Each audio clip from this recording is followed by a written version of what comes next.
Assalamualaikum warahmatullahi wabarakatuh. Kembali lagi bersama Bapak Ibnu Andi Purnama. Dalam pertemuan kali ini, meskipun kita dilakukan secara online, di pertemuan kali ini kita akan membahas mengenai manusia sebagai makhluk sosial. Namun sebelum memulai pembelajaran, alangkah baiknya kita untuk berdoa terlebih dahulu.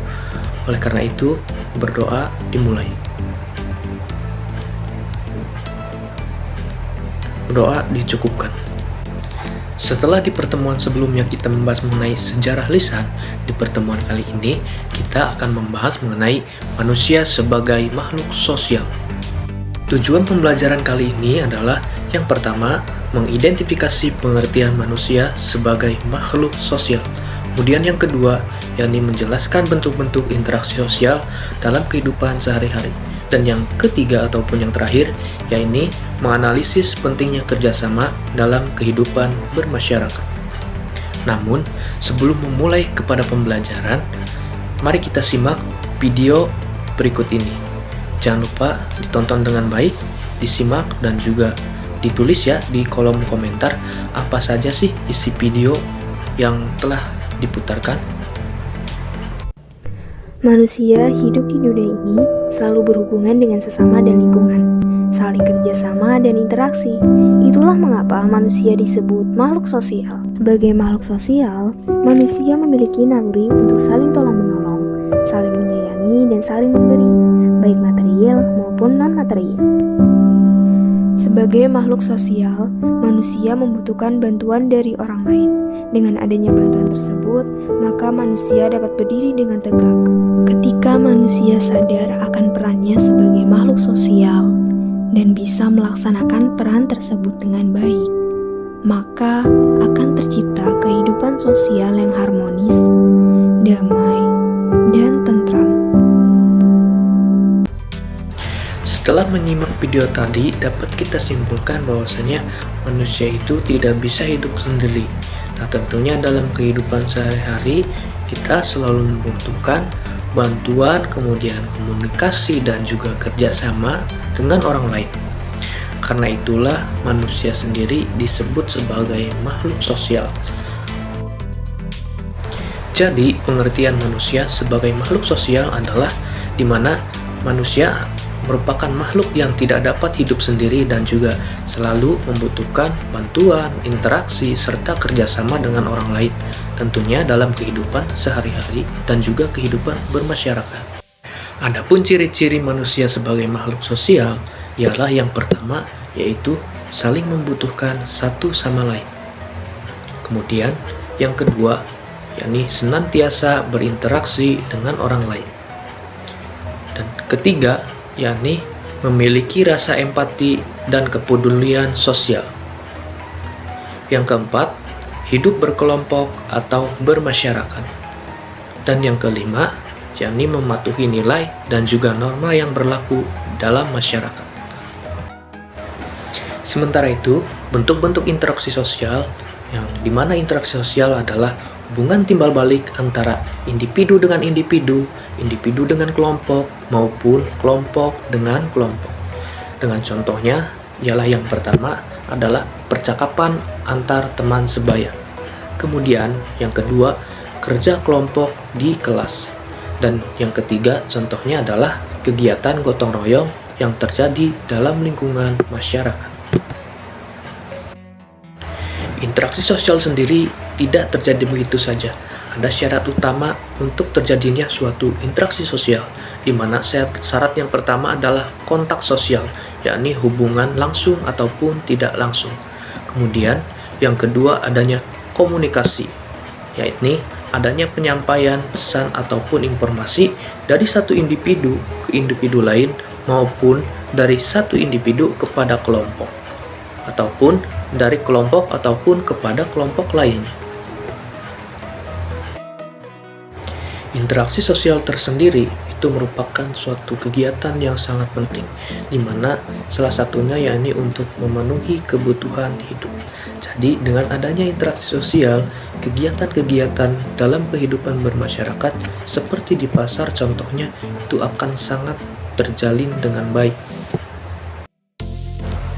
Selain itu, interaksi sosial juga tak kalah pentingnya dalam hal menciptakan kerjasama, baik itu kerjasama di lingkungan masyarakat ataupun di lingkungan kecamatan, kabupaten, bahkan sampai lintas negara. Seperti adanya organisasi-organisasi di bidang sosial ataupun di bidang ekonomi yang ada di wilayah-wilayah yang ada di negara-negara di dunia.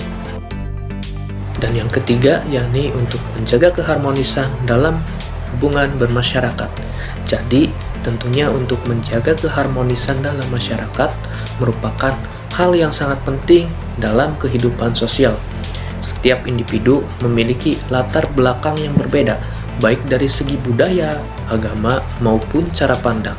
Nah, tentunya dengan perbedaan tersebut tidak seharusnya menjadi sumber perpecahan, melainkan menjadi kekuatan untuk saling melengkapi satu sama lainnya.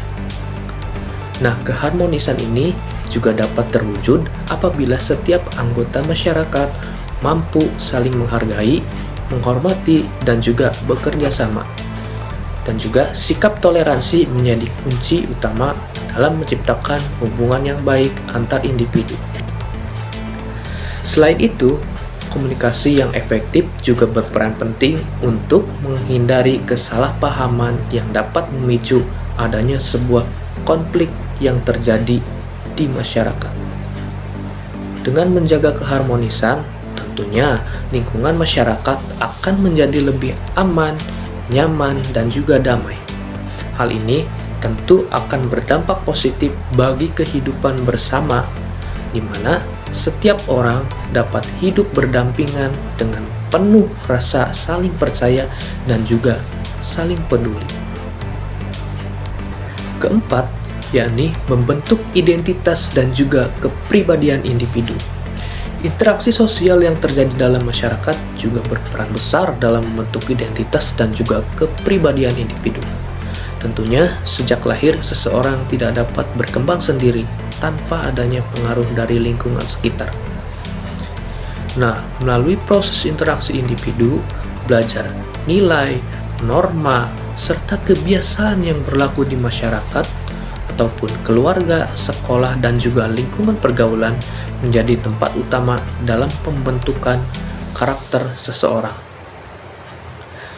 Nah, dari situlah individu mulai mengenal dirinya, memahami peran sosialnya, serta mengembangkan sikap dan perilakunya. Tentunya, dengan kepribadian yang baik tidak terbentuk secara instan, melainkan melalui proses panjang yang dipengaruhi oleh pengalaman sosial. Oleh karena itu, lingkungan yang positif sangat diperlukan agar individu dapat tumbuh menjadi pribadi yang bertanggung jawab, berempati, dan juga mampu beradaptasi dengan baik dalam kehidupan bermasyarakat. Sebagai penutup, dapat kita pahami bahwasanya manusia tidak dapat hidup sendiri. Kita selalu membutuhkan orang lain dalam setiap aspek kehidupan. Oleh karena itu, penting bagi kita untuk menjaga hubungan yang baik dengan sesama, menerapkan nilai gotong royong, toleransi, solidaritas, dan juga tanggung jawab dalam kehidupan sehari-hari. Tentunya dengan memahami bahwa manusia adalah makhluk sosial, diharapkan kita mampu menjadi pribadi yang lebih peduli, saling menghargai, dan juga mampu hidup harmonis di tengah masyarakat. Terima kasih atas perhatian kalian ya, anak-anakku sekalian. Sampai jumpa pada pembelajaran berikutnya. Namun, sebelum menutup pertemuan kali ini, tuliskan ya, jangan lupa di kolom komentar mengenai kesimpulan pembelajaran di pertemuan kali ini. Dan untuk latihan tugasnya, Bapak sudah tampilkan dalam link yang ada di samping ini. Jangan lupa untuk dikerjakan ya. Batas pengumpulannya hanya sampai pertemuan yang berikutnya. Terima kasih dan juga wassalamualaikum warahmatullahi wabarakatuh.